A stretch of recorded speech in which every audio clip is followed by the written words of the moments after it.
but I started working on it.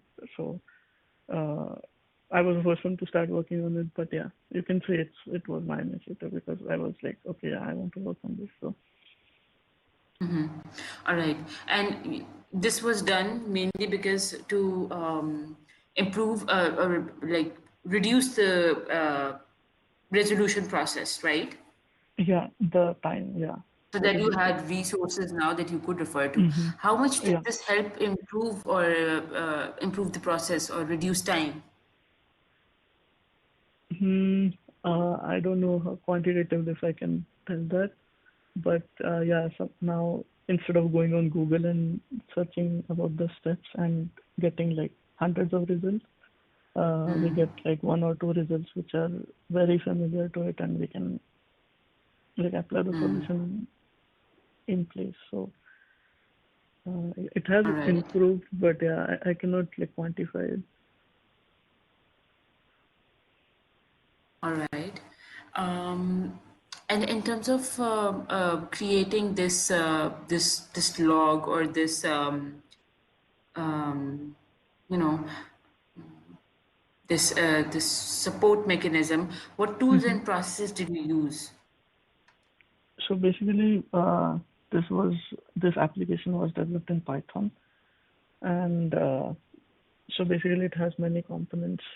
It has a database component, which is of course MySQL. Um, all the code is written in Python, and this application is deployed in AWS. So I've used ECS, AWS ECS service to deploy this application. So basically, to create the infrastructure again, to set up the servers or to set up the deployment targets and all, I've used a tool called Terraform, which is again infrastructure as a code. So we write a code, and when we run the code, it creates all the infrastructure for us. So I use Terraform for it. The development is done in Python. Again, using ECS because it is elastic. So basically, when if like 100 users are hitting the same application, it will scale automatically. So we don't have to do anything else to scale it. Uh, so that's just in the name elastic server. Uh, Other than that, yeah, I think basically the database was MySQL. I told you, I guess. All right, that makes sense. And so this was one project that you did. You also mentioned that you used Circle CI, Terraform, and Terragrant for CI/CD and IAC. So, Hmm. how about that? As in, could you tell me more about that? Yeah, so Service is mostly I'll say a deployment or test running tool. So basically, when we create an application, we have to test it if it is running fine or not. So we All write bunch right. of tests for it.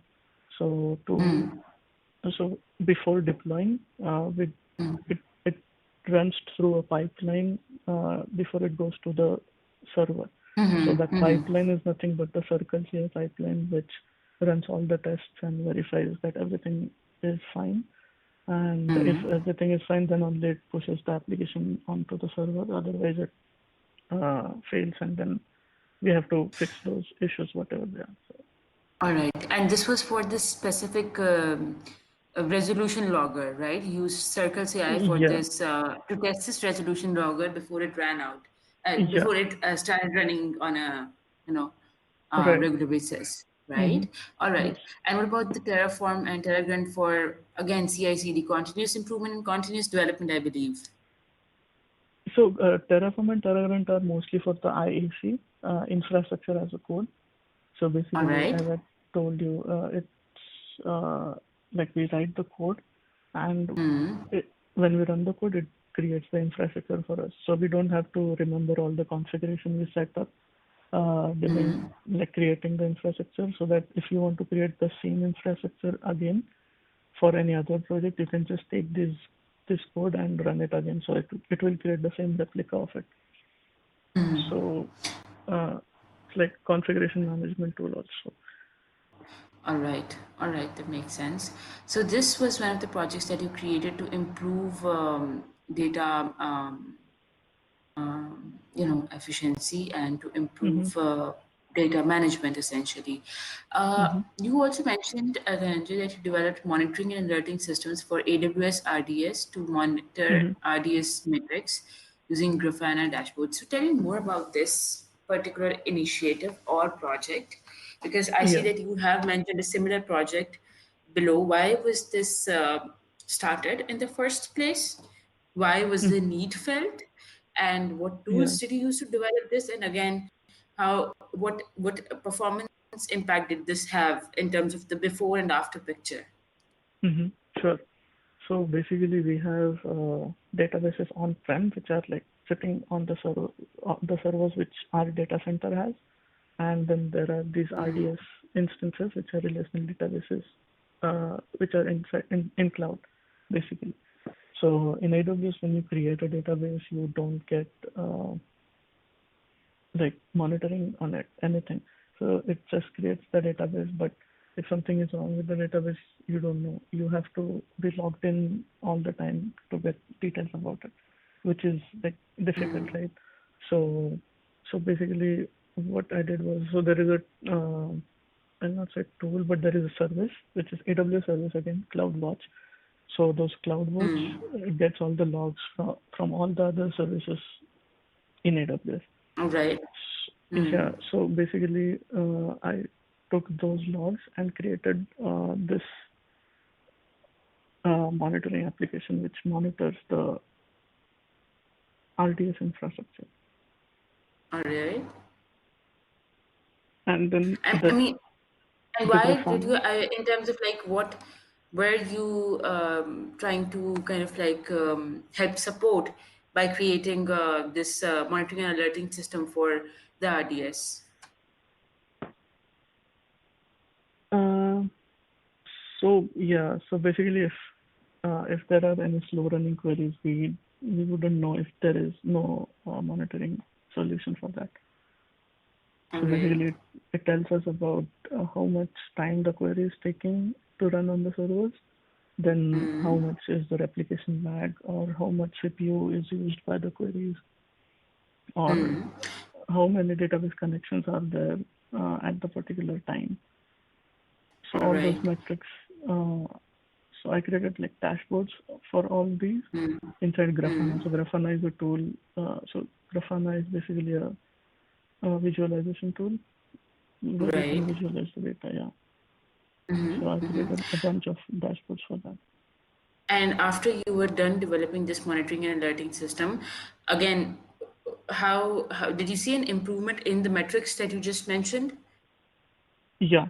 Uh, so mm, Could you I'll, quantify that? instead of improvements, and say we got visibility. So All earlier right. there was Better no visibility. visibility. Yeah, there was no visibility, but now we can just open a link and we can see what all is going on the infrastructure. All right. So again, So better data visibility. What else? Anything else? so one more important point is that there are multiple AWS accounts which we used for like one application has its own AWS account. So All it right. has its own database, it has its own infrastructure.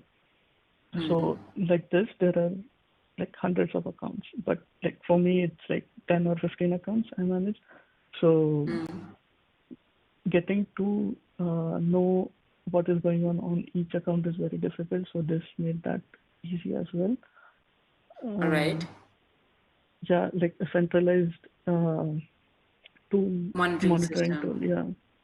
Right. All right. So to better manage 100 plus Hmm. accounts, Yeah. 100 plus AWS accounts, right? Yeah. AWS. All right. All right. Because this would directly show your experience with the cloud. Mm-hmm. Yeah. All right. And you also mentioned that you automated creation of alerts again for RDS databases. So is that Right. something different, or it's the same initiative as we just So discussed? this is a little bit different. So All I right. mentioned the tools earlier, Terraform and TerraGrant for IAC. Mm-hmm. So basically, those create the infrastructure, right? So they create in cloud. They create the infrastructure in cloud. So All right. So basically, the thing is, if you want to create a database in cloud, you go manually sign in into that account and uh, click on things like create database, then this much All space, right. You and have to all manually those steps. navigate Yeah. through it. Mm-hmm. Mm-hmm. And now with this process, there is just one file where there are like say 20 variables, and you just set the values of those variables, whatever you want, like this much CPU, this much disk space, and all. And when Mm. you run that code, it creates the RDS automatically. So you don't have to go and do 10 different things. All right. And how much time does that save? It saves a lot, I guess. It saves around, uh, so basically it will save around 1 hour or 1.5 hours All for right. you All to right. go And through. what Yeah. other performance impact would this have? So again, as I mentioned, so you have all the configuration in one file. So Mm. when you, and also if you want to update the infrastructure, upgrade the infrastructure, you can Mm. do by using this tool. So basically, you just change the variables which you want to change, and again Mm. deploy it, and it will change it on the AWS side. So Mm. So, any overall, again, business performance impact that this would have, apart from saving time, obviously, and apart from having a centralized system for continuous upgrades. other than this, I will. I All think right. I cannot think of anything All right, that's other fine. than this. So So this yeah. this would be essentially an initiative where you would automate the data processing solutions, right? Yeah. All right. And let me see what else. So this was a good aspect. And also, I was thinking, Dhananjay, that since all the Mm-hmm. projects that you mentioned at the end, they were Mm-hmm. your projects at Quick Loans, right? So I would Yeah. be merging them with the um, experience, because putting them Okay. separately kind of like I mean, again, because the reason why I asked you if these were independent projects or company projects or academic Mm-hmm. projects, because it was kind of slightly unclear where did Okay. these go. So Okay. specifying that these were projects, we could just give in a brief summary for Mm-hmm. quick loans, and then we could just say that you worked on a myriad of projects, Mm-hmm. database administration and application development projects, and Yeah. uh, some of those were as discussed, in the Mm-hmm. accomplishments. How about that? Yeah. Yeah, that Right? sounds good. But then there would be no projects thing, right? There Yeah, would it's be no fine. I project. mean, because we would be Okay. talking about the projects itself. I mean, you don't necessarily need to have a project section, Okay. Okay. Okay. as Yeah. long as that's covered and as long as Mm-hmm. you have quantified accomplishments for those. We're not eliminating these from the resume. We're just Right. slightly changing the order, right? Mm-hmm. Yeah. Yeah. Right? If you Yeah. That have sounds any other independent projects that you would like to add, I could definitely add that as under the project section. If you want me to add okay. those, any independent projects Uh, that you have. I mean, yeah, there is nothing I've done which has accomplished anything, so I just keep trying anything. So All right, all right. yeah. So, you also mentioned, Dhananjay, that you are working on ad hoc database requests, right? From Mm-hmm. the application teams. And again, all these are to modify or backup or create databases for applications, essentially improving the data Mm-hmm. infrastructure. Any Mm-hmm. particular project examples with regard to this that you would like to share, that you would like to put on the resume? Mm, so mostly it is during the upgrades of the application. So All when right. Of the application, existing applications that we discussed in yeah, the beginning. All right. yeah, yeah. So Mm-hmm. basically, when there are upgrades to be done on the application, first the teams ask us because we are the super users on the servers, right? So we can run those queries on the server. So All right. before upgrading, we run those. ad hoc queries, which just gives them the idea if that change will be useful or not. All right. So we do So like any specific example? mm, I cannot think of any specific example. Uh, Hmm. so yeah, I'll say so for QLMS, consider there is a website, and on a form page you want to add a new field. So basically, you will have to add that field in your database as well. So before doing that change directly in the production, first we do it on the test or beta environment, which is like ad hoc. So we do it manually, running the query manually on the boxes. And yeah, so basically we check if the beta and test applications are running fine with the change and with the data it is getting and the request it is getting. If that is running fine, then we go for the change. All right. And have you defined your own designs or test scenarios? Um, I have for the basically for the logger application, but not for this thing, Okay, so you have done not that for the for the logger application. yeah. Right. So those are just the unit tests which see if the input which we are getting is in a proper format with how the database will handle it. Basically, check the data types of what the user has entered in the fields, and